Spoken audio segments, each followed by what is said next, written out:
Hey guys, I am IzDaisho and I am here. This time I'm recording with a new software. For some reason the other one was not working too well, so hopefully this will work out a little bit better. And yeah, let me know if it does or it doesn't. I guess I'll figure it out on my own first.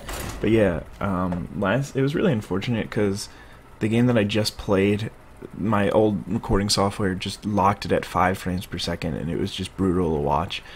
Additionally, I got massacred, so I figured that it wasn't really going to be too much.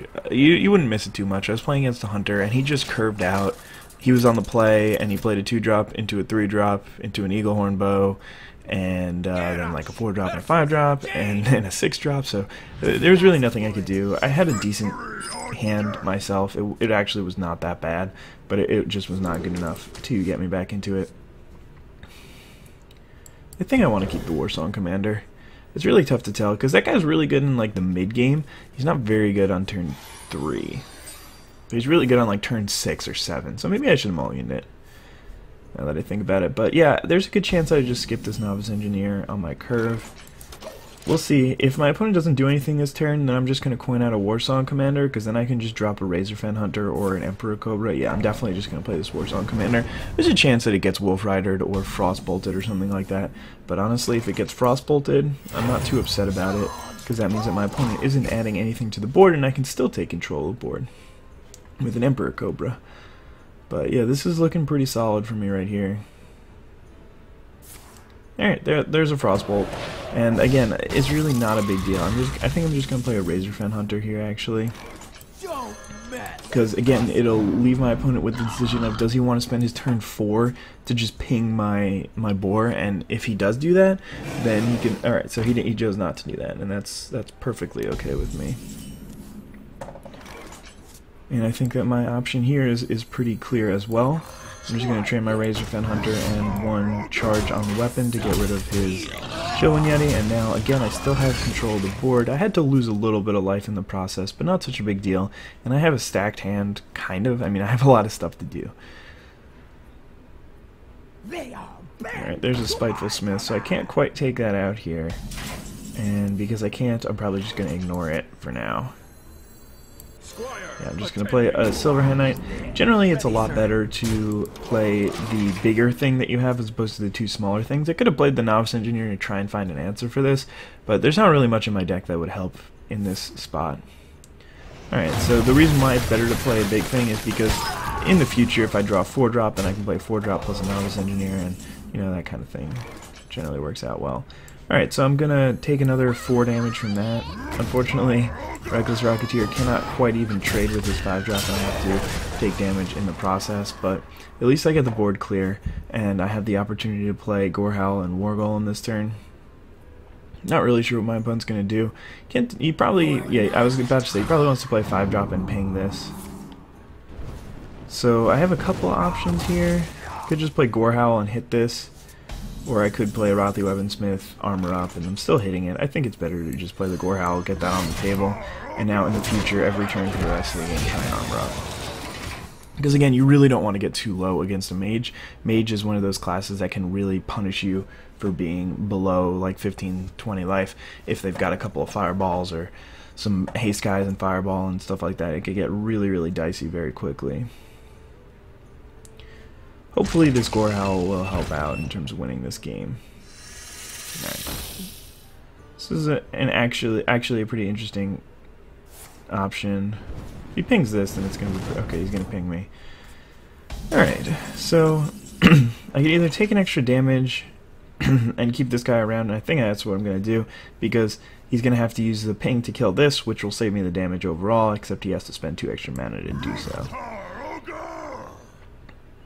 So yeah, let's do it. And then I'm going to play a threat and still armor up, because I really need that life. I need to gain the life every turn. Even it's better than adding 2 power to the board, gaining this 2 life right here, because I need to use this hero ability every single turn for the rest of the game, I think, if I want to actually have a chance to not get burned out. I could really use a Hogger or something like that.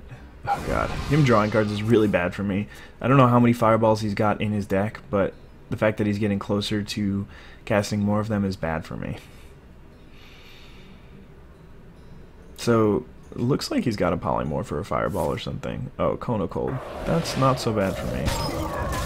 It's not good per se, but he's hitting that. That tells me that he's probably got a Flame Strike in hand.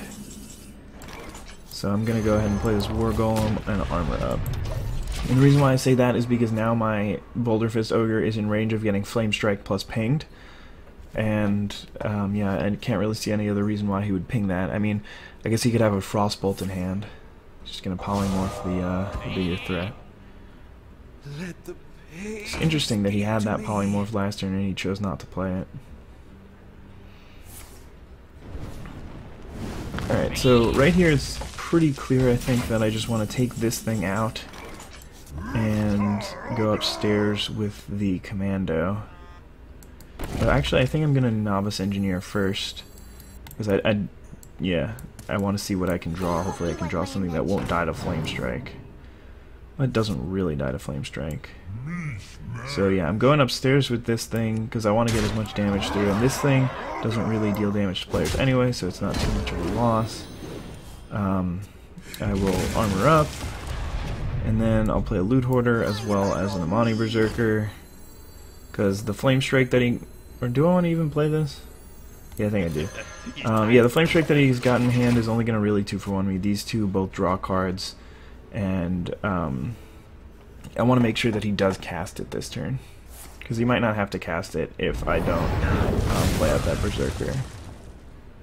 Upgrade is an awesome one here.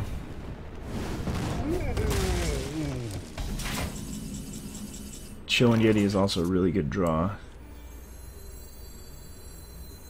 I could like play a Rothi Weaponsmith and then upgrade that. I guess that doesn't even add any more damage. Alright, so I'm just going to add a couple of things to the board, armor up. I think I might... Should I hold on to the upgrade or just cast it right now and go upstairs with it? I think I'm going to do that, because this thing, the extra durability doesn't really matter. You kind of just want it to deal extra damage to the face anyway, because you don't want to start hitting their creatures after you've upgraded, because then you get less value out of it. It's a weird interaction when this thing has durability and extra attack.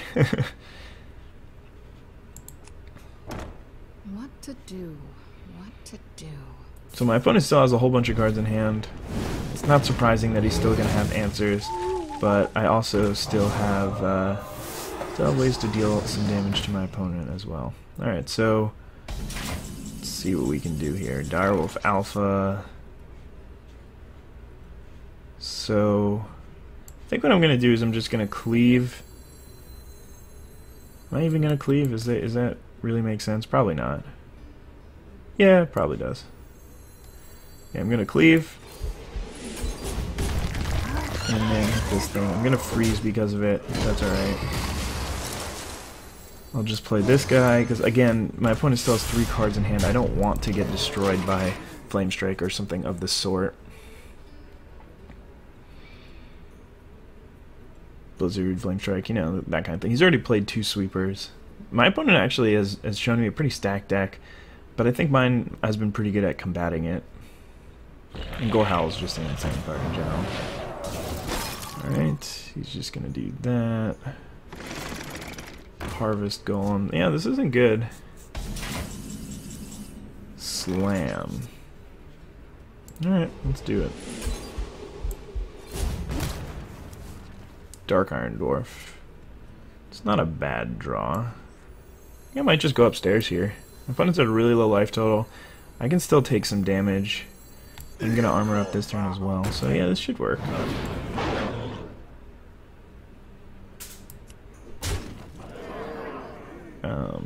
Maybe that was a mistake. I just need like... Yeah, so with the Stormpike Commando plus this, I just need 1 damage to survive. My opponent only has 7, so he's gonna have to have 2 fireballs. I guess he could freeze me or something, but it looks like he's gonna make some trades here. If he had me dead, he wouldn't play that. So, in fact, I don't think he can have me dead anymore.